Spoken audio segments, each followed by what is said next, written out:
Il y a pas très longtemps, en me baladant sur Twitter, je suis tombé sur un post assez surprenant. Un cuiseur Harry affiché à 10 000 $ sur Amazon, une idée de pourquoi? Intrigué, je me suis plongé dans les commentaires. Et là, une personne laissait entendre qu'elle avait une idée, mais qu'elle préférait se taire par peur de se faire bloquer. Tiens, étrange. Puis l'auteur du post a répondu directement. Trafic humain, arrêtons d'avoir peur, il est temps de mettre fin au silence. Osons dénoncer, car protéger nos enfants est notre responsabilité et notre devoir. À la suite de ça, j'ai voulu en avoir le cœur net. J'ai décidé de retrouver cette fameuse annonce. Et d'ailleurs, je l'ai trouvée. Voici un cuiseur Harry vendu 9 723 $. Alors, s'agit-il d'un simple bug ou cache-t-il quelque chose de beaucoup plus sombre? Depuis plusieurs années, une rumeur circule sur internet. Selon certains, derrière ces ventes d'objets du quotidien affichés à des prix exorbitants, se cacherait en réalité du trafic d'êtres humains.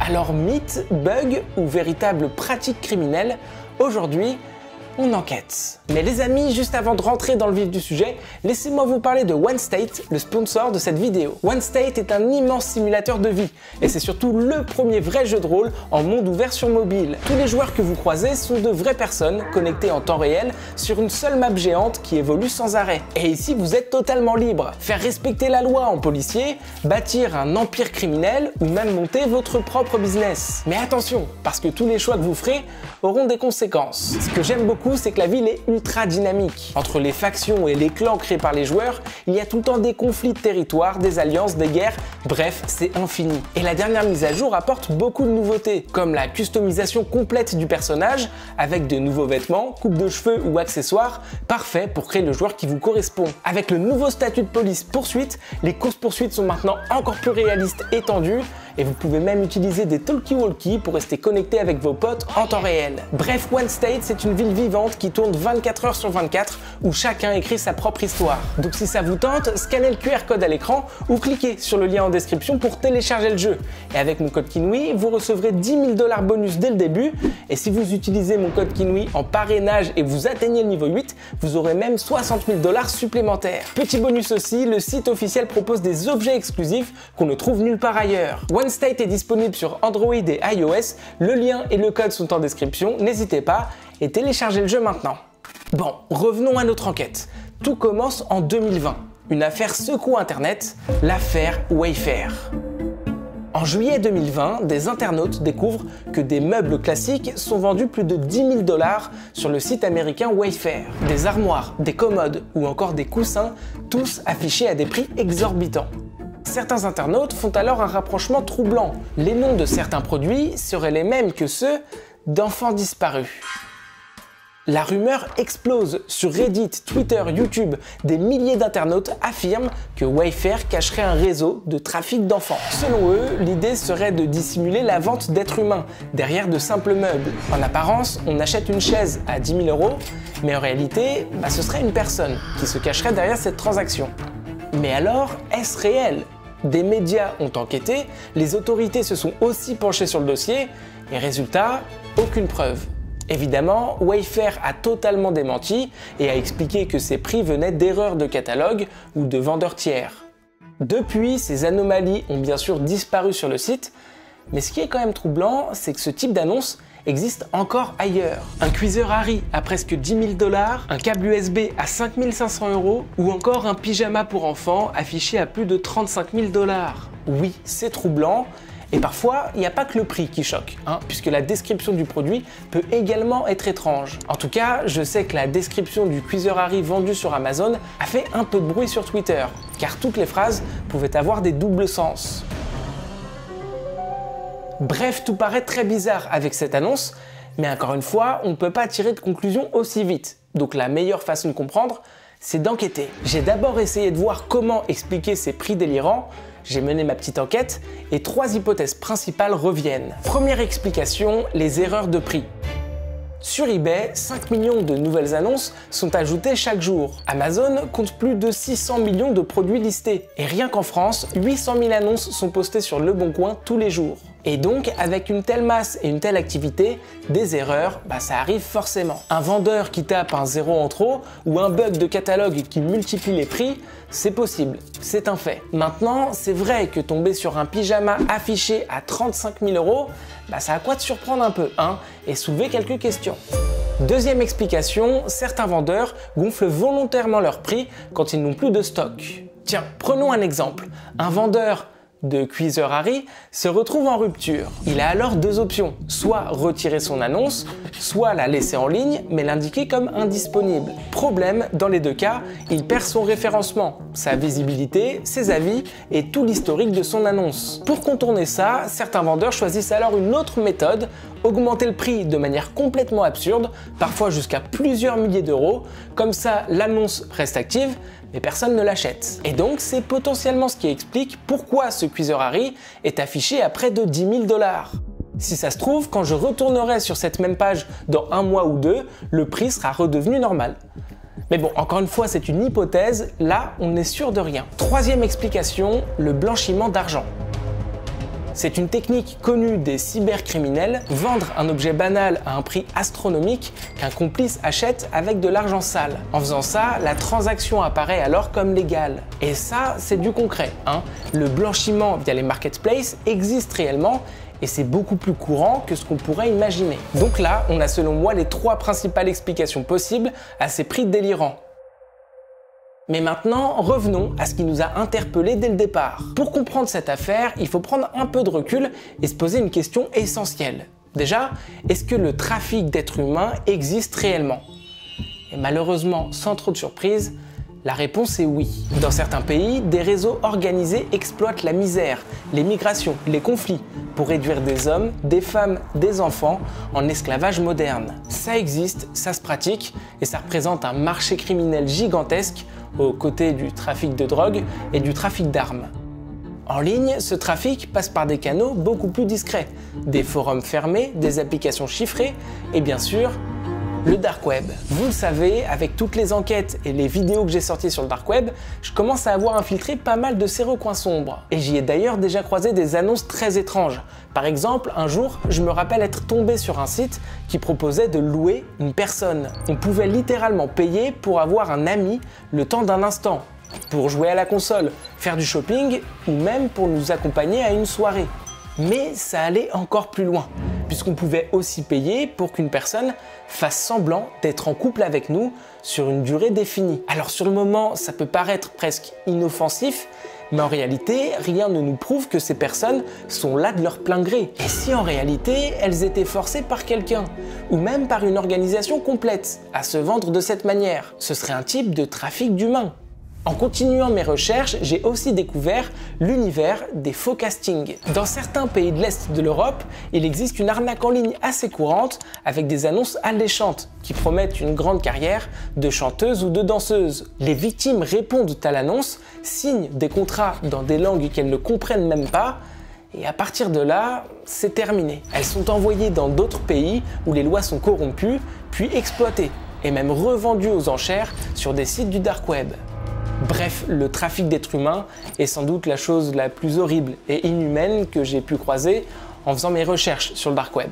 Et donc, je peux vous le confirmer, oui, ça existe. Maintenant, est-ce qu'on retrouve ça sur Amazon, Vinted ou sur Le Bon Coin? Non. Les réseaux de trafic d'êtres humains n'ont aucun intérêt à utiliser des plateformes aussi visibles. C'est trop risqué et facile à tracer. L'objectif de ces réseaux illégaux est justement de rester dans l'ombre. C'est pas d'être mis en avant par les plateformes, au contraire, ils opèrent via des systèmes anonymes. Et donc, si un trafic d'êtres humains passait par un Cuiseur Harry vendu à 10 000 $ sur Amazon, croyez-moi, les autorités l'auraient repéré depuis longtemps. Mais attention, ça ne veut pas dire non plus que tout est innocent, hein. Loin de là, les marketplaces en ligne sont bel et bien utilisés par les criminels, mais pour d'autres choses, blanchir de l'argent comme je vous le disais, arnaquer avec des objets fictifs ou encore écouler du marché gris. Le marché gris, c'est la vente de produits légaux, mais par des moyens illégaux. Par exemple, vendre un iPhone, c'est légal, mais si c'est un iPhone volé, ça ne l'est plus. Vendre un sac de luxe, c'est légal, mais si c'est de la contrefaçon, ça ne l'est plus. C'est ça, le marché gris. Certains vendeurs utilisent donc ces plateformes de vente en ligne comme une couverture pour des pratiques illégales. Mais du coup, si on revient à notre Queezer Harry à 9 723 $, est-ce du trafic d'êtres humains? Non. Mais par contre, est-ce innocent? Là, pas forcément. Et donc la meilleure façon de comprendre ce qui se passe réellement, c'est d'essayer de piéger le vendeur. Alors bien sûr, pour éviter de passer en direct via Amazon, mon premier objectif était de trouver le contact du vendeur. Sauf qu'évidemment, son mail n'est pas présent sur la page. J'ai alors dû faire des recherches par image et par mots-clés pour réussir à trouver le contact du particulier ou de l'organisme qui vendait ce produit. Bon, je peux pas trop vous dire comment j'ai procédé, parce que la technique n'est pas très légale. Mais bref, j'ai bien obtenu une adresse mail et voici le message que j'ai envoyé. Bonjour, je suis tombé sur votre Queezer Harry et je suis intéressé par ce produit. Voilà, c'est tout ce que j'ai envoyé et j'ai volontairement pas parlé du prix exorbitant de son article. Comme ça, s'il s'agit d'une erreur de la part du vendeur, il me le dira directement. Et si c'est vraiment du trafic d'êtres humains, il pourra croire que je suis réellement intéressé. Alors au moment où je vous parle, j'ai envoyé ce message hier, mais pour l'instant, j'ai toujours pas de réponse. Donc ce que je vous propose, c'est que j'attende encore un petit peu et je reviens vers vous quand j'ai du nouveau. Ok, ça y est, on est 2 jours plus tard et le vendeur m'a enfin répondu. Je vais vous lire ce qu'il m'a dit. Bonjour, le produit est disponible, je peux vous l'envoyer ou vous le remettre en main propre. Il est d'occasion mais en bon état, il est récent. Waouh. Bon, encore une fois, tout paraît chelou là, il est récent. On est d'accord que son message peut aussi avoir un double sens là? Non? Et d'ailleurs, le vendeur il parle pas du tout du prix. Donc ça veut dire que là, il vend un Queezer Harry à 9 700 $ et ça ne choque pas, ça choque personne. Il me propose même une remise en main propre. Ouais non, on est d'accord, c'est bizarre quand même. Enfin, le vendeur est méga flou dans sa réponse et il n'est pas choqué de ce qu'il me vend. Qu'est-ce que je fais là? Je vous avoue, ça me fait un peu flipper quand même. Et d'ailleurs, il faut que je réponde à un truc intelligent là. Je peux pas me permettre de me planter ou quoi parce que, à mon avis, je vais pas avoir la possibilité d'échanger 40 000 fois avec lui quoi. Vous savez quoi? Je vais lui réécrire un autre mail en lui confirmant le prix. Je vais lui dire « Ok, ça me va pour les 9 723 $, ça me paraît bien, etc. » pour une remise en main propre. Comme ça, si le mec n'est pas choqué de ce qu'il me dit, c'est que forcément, il y a une histoire bizarre derrière. Je pense que c'est pas mal de faire ça, c'est pour voir comment il réagit, quoi. Ouais, je vais lui dire ça. À mon avis, ça peut être pas mal. Ok, voici ce que j'ai écrit. Bonjour, merci pour votre retour concernant le Queezer Harry. Le prix indiqué de 9 723 $ me paraît correct et je suis prêt à procéder. Je préfère une remise en main propre si cela vous convient, cordialement. Voilà. Bon, en espérant qu'il me réponde rapidement évidemment, mais je pense que ça peut le faire un peu réagir là. Hop, ok, c'est envoyé, ça y est. Le mail est parti et waouh, franchement, ça m'a mis dans une ambiance là, un peu bizarre. Je vous avoue que je comprends rien à ce qui se passe. Bon, écoutez, j'attends d'avoir une réponse de la part du vendeur et évidemment, on se retrouve tout de suite dès qu'il m'a répondu. Je reviens vers vous rapidement.